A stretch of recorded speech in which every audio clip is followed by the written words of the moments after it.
That game was back.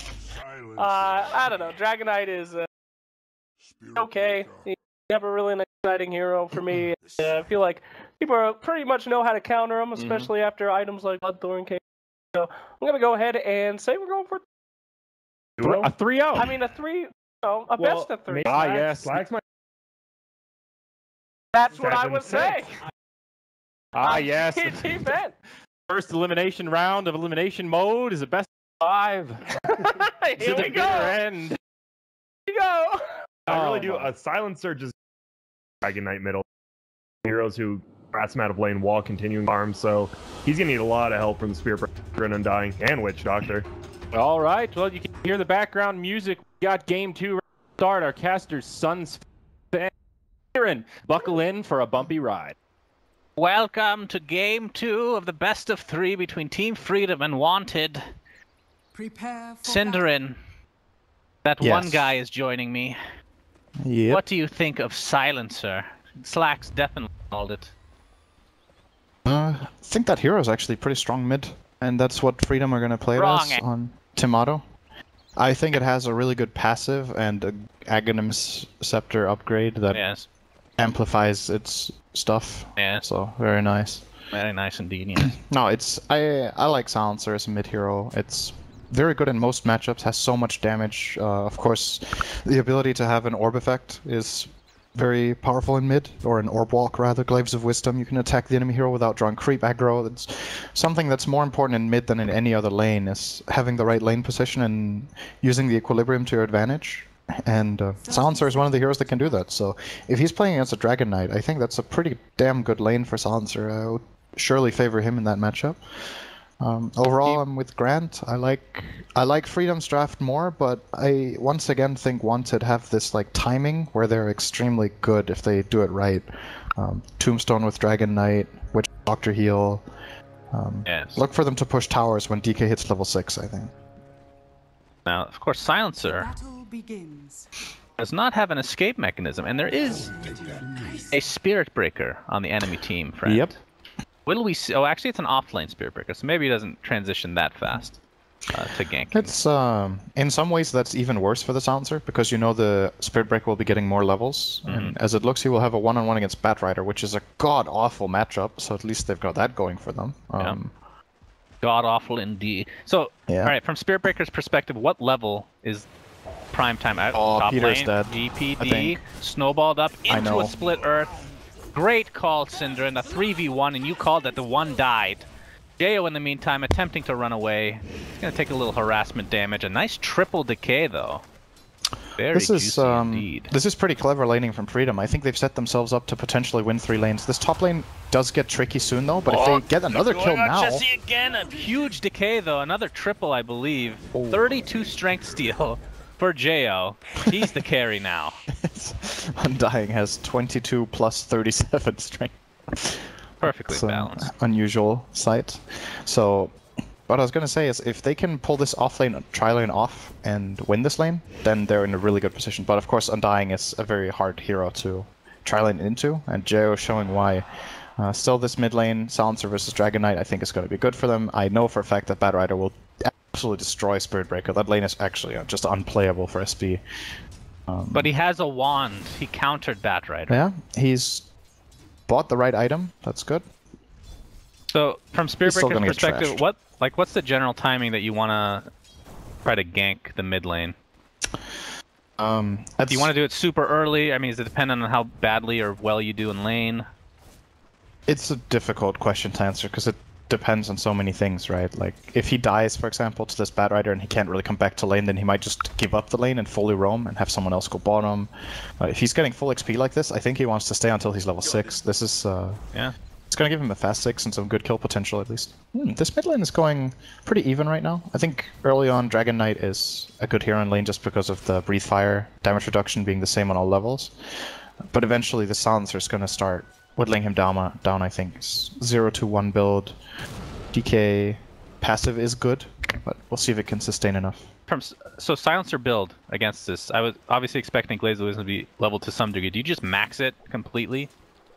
Do you ignore Arcane Curse? Like, what is the actual build on a mid Silencer? I have no clue. I'm not sure. I think in this case you definitely max the glaives. You want the pure damage against Dragon Knight, so you can ignore his armor. Oh my. Oh, look at that. That's a lot He's of hitting damage. really damn hard. Invisible pop by QO. He has a flask. No, the flask is actually in Silencer. QO might need to buy a salve. Oh, top lane, Jo blocked off by the ice shards, but the split earth misses, unfortunately. That means Team Freedom have expended their spells. They need to back that horse up.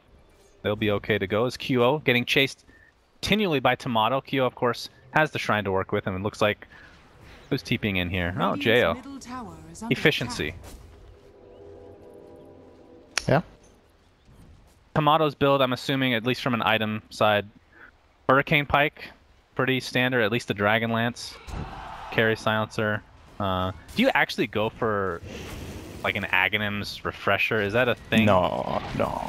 The new Silencer Axe is really not that good, I think. I said that about the Gyrax last game, so he's probably buying it first item. I mean, it's not one of the best, that's certainly true. I think you go, generally Pike is really good, Pike and Treads. You could get a Midas as a mid-silencer, I think that's really good. The hero scales very well with the attack speed, and of course Tusk. getting levels. Oh, Tusk is going to get beat Looks on like by he's just Jo. fine.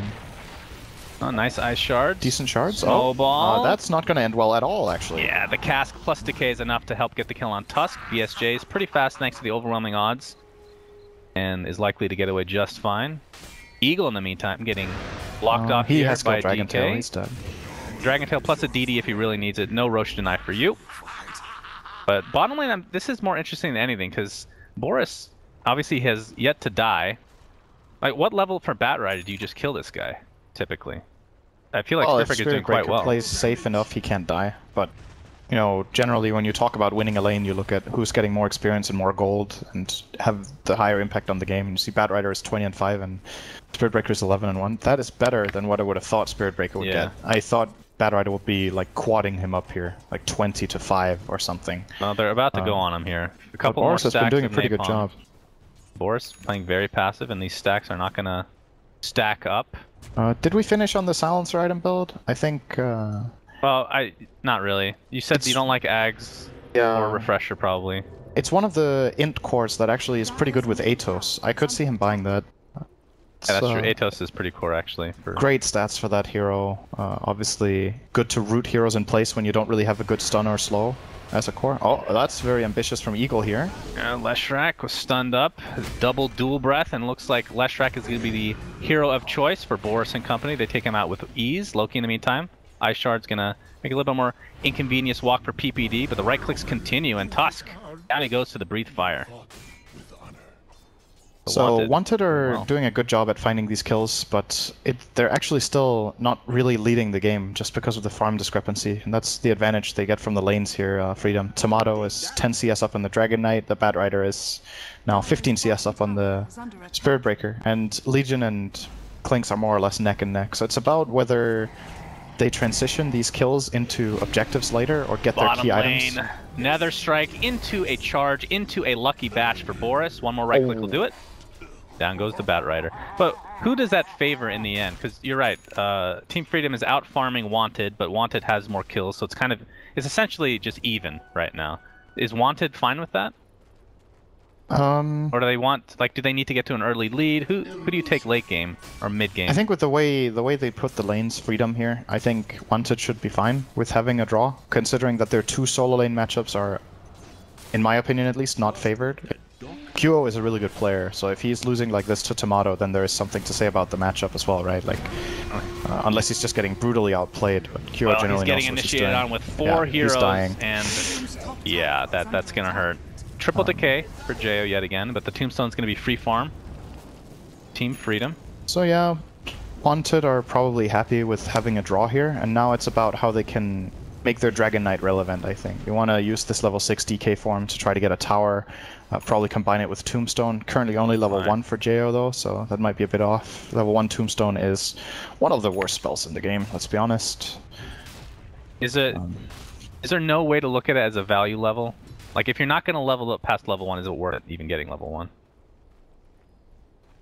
The other day I saw it was a 2-2-0, or a 2-3-0, in fact, just nothing in Tombstone. Yeah, I think you can go that build. I think once either you do a build where you max Tombstone early, and then you're like extremely powerful in 5-man, or you get a build where you max Decay and Soul Rip, and then you're very strong in skirmishes and very strong for lane dominance.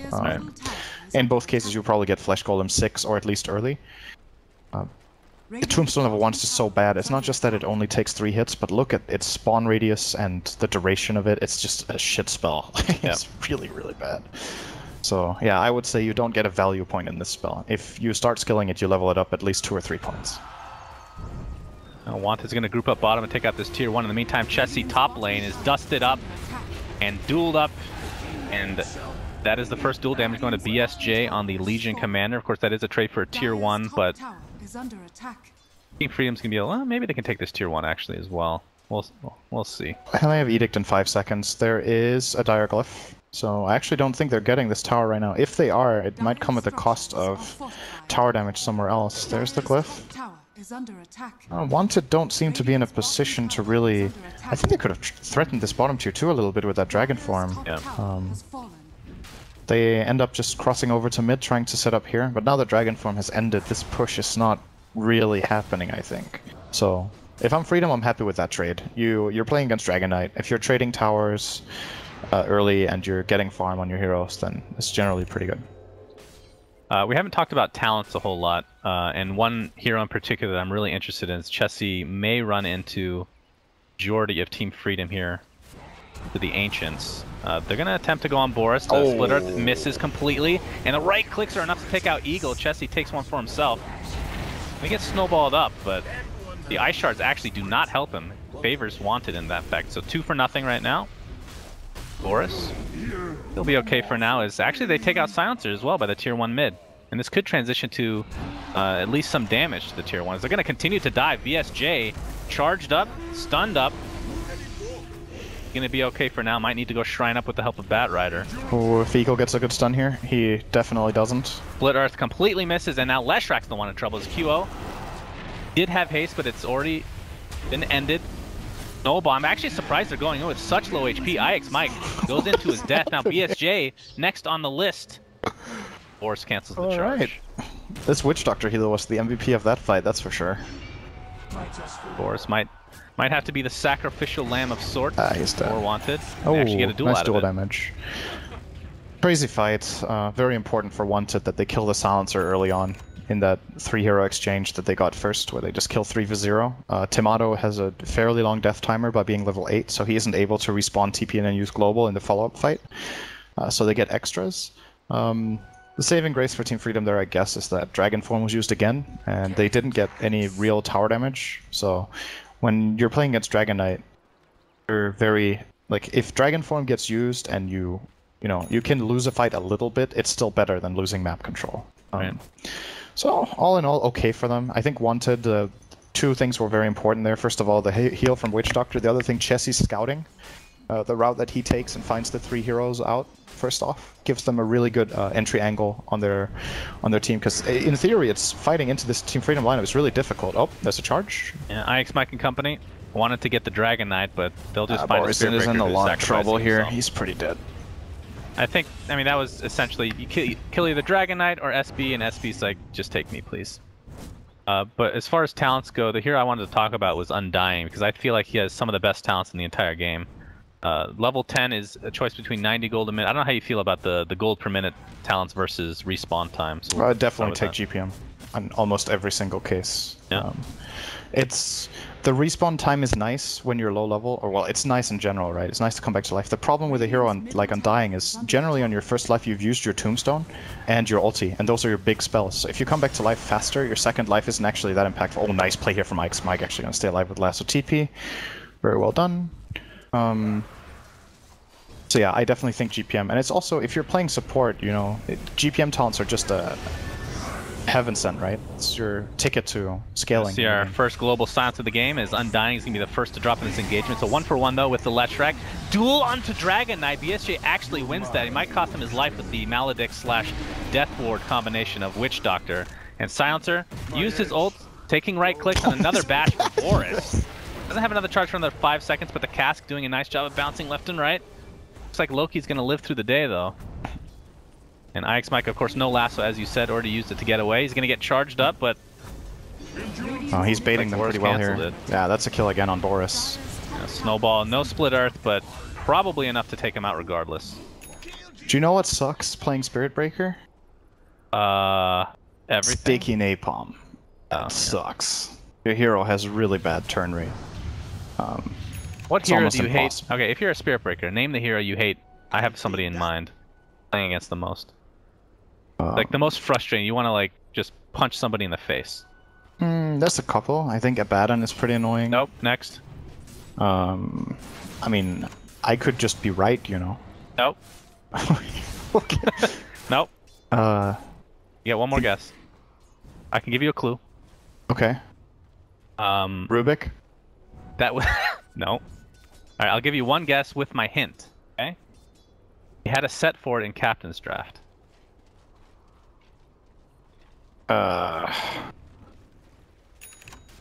Lich? You can do it. The fuck? No. Sand King? Clockwork. Clockwork? Yes. Oh, Clockwork is pretty annoying. I could agree with that. It kind of goes both ways, you know. You can charge through cogs, and you can ulti in cogs. Just agree with me. Just say I'm right. Yeah, There's no need to have a Kappa. conversation about it. Thank you. I'll take that regardless of the Kappa. Here by PPD and company is they're gonna converge onto Silencer. He does have global silence in 10 seconds, but can he live through the day? A nice initiation here. Peter Pan Dam, my god. That is a long duration death ward. They're gonna find 2 kills pretty much right off the bat as Loki gonna have to fall back. Jo, okay buddy? Alright. Pretty low.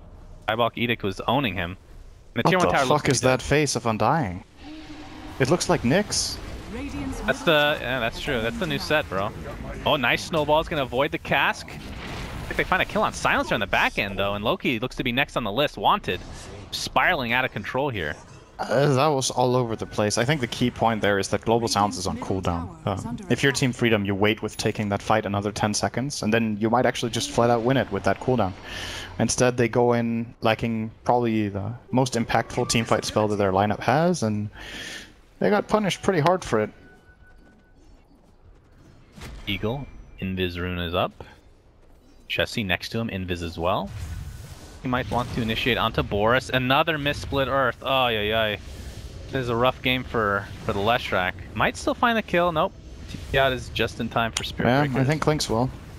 Yeah, Chessie, like you got no mana, you're not hitting your split Earths anyway, so should be able to take this kill. Walrus Punch is going to keep Chessie in place, but of course Vision. The fuck, map hack? Spirit Breaker. Yes, aka map hack. For sure. Well, at least it doesn't draw the entire Vision blue anymore. Oh yeah, Undying with that vagina face is going to put down the tombstone. Here we have the fight. IX Mike taking the right click from Chessie as a snowball comes into place with BSJ attempting to TP out. Might be fine thanks to the global silence. Loki not going to be lucky. 4 seconds left on that cooldown, so down he goes. Oh, that's another global used, and they don't win the fight. This is looking really, really good for Wanted at this point. Once again, they're playing the lineup that wants to group up early and push towers, and if they're winning the fights this convincingly against a lineup that has actually really, really good spells against this 5-man stuff. They have Sticky Napalm and Firefly, Global, Overwhelming Odds, and of course the Snowball, and he actually hasn't skilled Sigil. This is like a death sin in this game, in my opinion.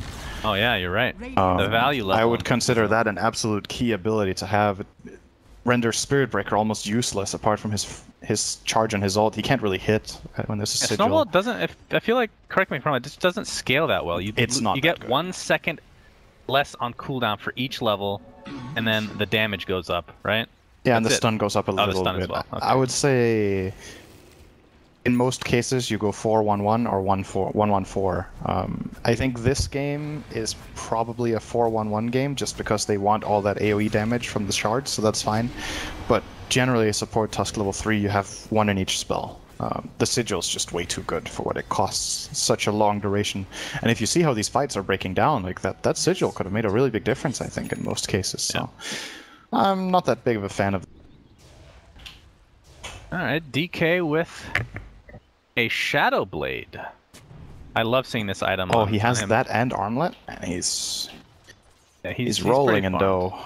The question is Silver Edge worth anything this game? For the break, not necessarily for the minus damage, because that's always going to be good pretty much every game, but is there anything that really takes off that matters. Breaking Doesn't Moment work of with, Courage can be pretty good. I mean, that's super timing based. That's not going to be consistent, right? No, it's not that good. But still, I think Silver Edge is often just a good item to buy. It's pretty good value. I think you upgrade it regardless at some point, but the question is, how fast do you do that? Do you think so what there's does it value do? in going It something else? lowers the cooldown by 4. It gives you 15 ult stats, and it gives you the minus damage effect and everything.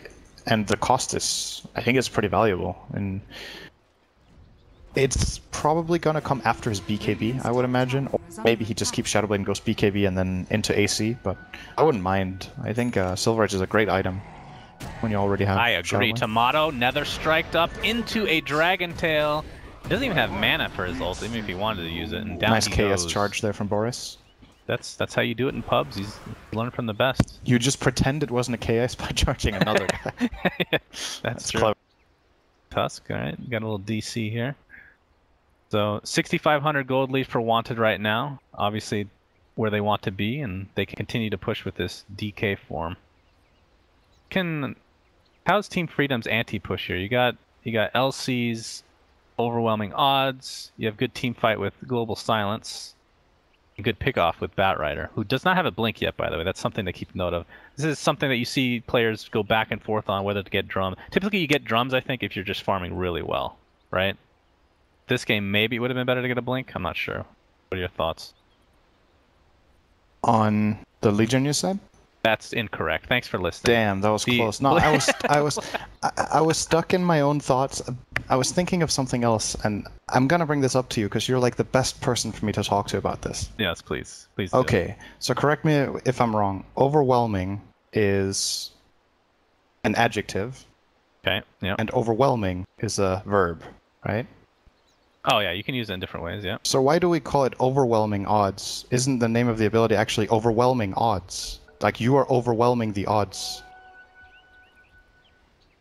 Isn't that what you do? It's not overwhelming odds. It's not like the odds are overwhelmingly favoring you. You're overwhelming the odds because it's better the more you're against. It's the worse odds you have, the stronger it is. No, I see what you're saying. Them. I think it actually could be used both ways still. But seriously though, the Blink Dagger and Legion's a great choice, Sunsfan, you're right. Alright, Batrider, Blink Dagger. Should he have gotten it before Drum in this game? No, I don't think so. I think getting stats, if you look at this type of game, it's like a brawl, you know? A lot of 5-on-5s. Yeah. These drums should have been very valuable. I just think Freedom didn't really find the angles and the right engages where they combined their heroes very well. They got split up a bit too much, so Clinks got to hit targets, and the Undying was a massive problem with the Tombstone in a lot of the fights, so... yeah, that's my 2 cents anyway. I mean, when he pops his ult, they don't even recognize what hero it is. It confuses them, I'm sure. Yeah, it's actually pretty strange when you're... It's kind of imbalanced when you think about it. Jesse right now has a Desolator along with the Aegis that he just picked up. And he's just looking for some pickoffs. This is a hero we've been seeing a little bit more than I thought we would in Elimination Mode. Perhaps making a semi-comeback of sorts. It's super dependent on, I feel like, snowballing. I feel the same way that it's just, you get like your core items to begin with, and then you just have to find kills, or else he's completely worthless. It's not like a hero you can just sit and be okay just farming. On which hero? Fuck you, you piece of shit! Alright, we're done with this garbage. I am done asking you questions. I swear to God. This is... I mean, at least it's consistent from years ago when we did this. So he's an absolute garbage. IX Mike, in the meantime, I think it's important that you fight with that hero. Yes, that could be true for literally any hero. Kyo's gonna pop his ult, going for IX Mike, a nice break. Which hero were you saying? Thanks. Yeah, that's definitely not a farming hero. You want to fight early with your... Oh, Tomato initiated on again. No Global Silence for you. So 1-for-1. He buys back. Deathward again. PPD is doing work with these casks, Maledicts. I'm just going to list all his spells. Voodoo, Restoration, and Deathward. Yeah, this Maledict level 1 has done a lot of work this game. Oh, that's true. I mean, he's at least been applying it. At least I see a lot of purple heroes in these fights, you know? Tomato buys back. And with that, Wanted is going to be very happy with that exchange because he didn't even use his ult. Yeah, this is certainly not looking good for Team Freedom at this point. Oh, boy. Jesse? Oh, he wants it so bad. He's like, ugh, please. Oh, there's a toss. God damn it. Well, Silencer is still fairly tanky. He has a decent amount of armor and, of course, a lot of levels from the Midas. But considering Tomato's start in this game in the lane, he has had a rough game. He's 1-5. He just bought back. You see, he's forced into a very awkward item build now as well. He's going to buy Ghost Scepter into Lincoln's. Oh yeah, that is. I don't know. Oh, that's pretty lucky. That curse actually hit Chessie, and Chessie... What was that? Oh, they did have a sentry. Okay, I thought he just cursed the creeps and hit him by chance. But it scare him off nevertheless. Oh, double damage. I think Wanted, what they need to do now is exactly this. Just group up, push the top tier 1 tower. They probably don't even need Dragon Form for this one because they have the Aegis. And they can Dragon Form the second tower if they want, or... maybe even just run at it and hit it. Oh, I love this. Oh, DD for Chessie. Kyo did have Silver Edge. He still does on queued up, but you know what? I'm gonna go for some more mobility. How about a Blink Dagger on top of my Shadow Blade? That sounds good. Chessie, in the meantime, looking for an LC kill. Gonna find it thanks to the Ash Shards, as Boris was looking to assist. But DK form, this should be a very dead tier 2 tower. Tomato might be getting stuck out again, and he does not have buyback, and they know this. 60 seconds on the deck. See any reason for Wanted to back up now? This is... okay, boy. BSJ joins his friend. Alright, the chain feed has begun, ladies and gentlemen. You're not going down in a bad position alone, buddy. I'll make you look half decent. There's That's the not how frozen it sigil. works. That's the important thing, and it's Alright, killed. there we go. 100 gold for Dire. It's killed immediately. Bit late. Alright, that is a dead Rax. It feels like Loki just had an oh shit moment. And he just, oh, I should probably skill Sidra. Now he's starting to max it over Snowball. Yeah, that second That's a bit level, too late. man, super This important. game is more or less over at this point. Team Freedom have one last chance in 15 seconds to take a fight that they need to make count. They're fighting into I don't Aegis. think Wanted wants to fight this. I think they take the tower and back. They're happy with this exchange. We'll see. I feel like they're strong enough to just brute force this Rax as well. We'll see though. Why would you take the chance? Undying is going to be perhaps the sacrificial lamb. Yep, They're not you're able right. to get the Rax in They time. didn't actually get it. It was close though. Oh, good BSJ, he duel. wants the duel onto DK. Global Silence is going to keep him in place. Nobody can use any spells. Oh, he That's barely what won that that skill one. does. How many duel wins is that? I wish it would actually say. Just says the damage. Yeah, math is really hard, I know. That's 5 wins. What is That's 3 times 10 14? plus 2 times 14. That's 30 plus 28. That's 58. And you are a god, Synderen. It's called education. You should try it sometime. Edumacation? Yeah, something like that. Yes, it's a... Sure, that's getting cut. I in the mean, new it can get administration. complex later on because there's actually there's multiple options for how many duels could have won when you have had both level 1, 2, and 3. So you're kind of right, but at the same time, I don't like agreeing with you, so you're just wrong. I understand. The sentiment is shared as Oh, Maledict, that's a good level stun. 3 now, mind you. Very important skill. Keep in mind. Jesse with the pike. He could probably kill Tomato. Oh, Tomato has Ghost Scepter now. Finally. He's going boy, to see that now and Tomato. not go for this attempt, I think. Chessie pick up Oh, with the maybe with a charge. to counter this. Ghost Scepter. Use your Ghost Scepter. What? Alright. What? We just watched. That was conceding without actually conceding. It's possible the hotkey for that fell off his keyboard, and then he's just trying to find the Ghost Scepter key fast. And So he's like, okay, so takes how do his you hands explain off him? the keyboard, tries to grab that button, Oh, put it back on. Uh-oh. Dragon Knight brought in by the lasso. He's going to get stunned good up. He's taking damage. a lot of damage, actually. Armlet toggling to the best of his ability. He won't live through the day, but they will find 2 kills, and all they really need is Chessie to pick out these barracks. Yep. And That's away 2 they go. lanes. Oh, BSJ Nether struck up. Dropped to the deck yet again. Buyback on Dragon. I just want to finish this. Like, fuck. Interestingly for me, it seems like Wanted are more comfortable on their heroes in this game than the first one. And the reason that's strange is that, you know, it's elimination mode, so you should get less and less comfortable per game. Right. But this draft just seems so... Yeah, they're just... they're grouping up as a team. They know exactly what they need to do. Their lineup is coming together nicely. They have some of their trademark heroes, like the Undying for Jo, the Witch Doctor for PPD. Obviously, also very good. Chessie plays a great Clinks.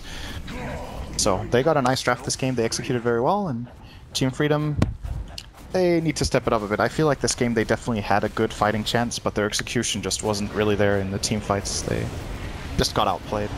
And this looks to be the final engagement, perhaps, as Silencer is still dead for another 40 seconds. Tusk dies, buys back, IX Mike. One more right click. Oh, it's not enough, actually. About 60 HP to boot. Team Company gonna group up on LC. Don't think you want to get a duel out of this. And again, kill after kill, dropping like flies is Team Freedom. They will find the Spirit Breaker, perhaps, though. Clinks in the meantime, lassoed up. But no damage to speak of, so we're just watching. The tombstone. Just watching people fight. Dead. Dead. By the way, how much more enjoyable is Tusk for you? This 35% XP gain at level 10. That's such a big difference. It's amazing how much that matters to the hero. In a way, it's. I feel like the reason that amount is balanced is because Tusk, relative to a lot of other heroes, actually doesn't benefit as much from the levels. Like, when you think of how the hero works in the game, then obviously maxing out your skills is nice, but we talked about earlier, Snowball doesn't actually scale that well. Your ulti isn't really that much better on higher levels unless you're a core. So the levels aren't that great, but you get a lot of stats. Everything just happens a bit faster for you in the game, right? Like, all of those small things add up, and for nicer gameplay experience on that hero. So I think it makes a huge difference. And cool hero.